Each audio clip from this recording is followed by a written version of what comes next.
Zbărâți prea armânește teamă, da. Ziți ștării.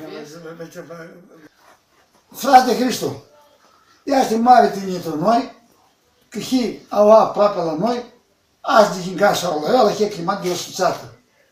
De suțată armenilor de verde. Și noi este mare tini, că ce?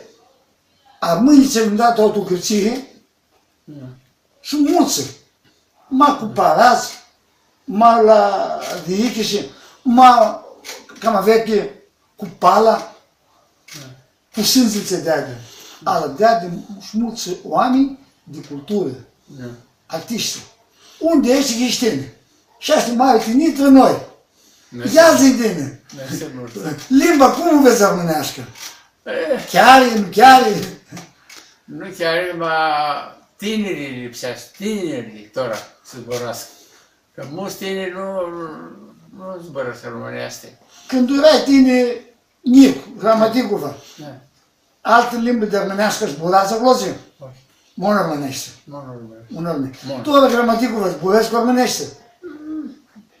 Vechi zbărăscă. Tinerii le cheamă. Tinerii. Așa. Prin sadară de stat, de politic, prin sadară ceva, și-și dea de limbă, că ți-e unui limbă de chiare, și chiar și în cultură mare. Ce ai, tu noi, este aveare, tu linismul, tu altul, gârcie, este aveare limbă, nu este... Armanii au spus rătuchile, au putut să cu sena, au spus rău. Atunci eu rog și... Perifania și...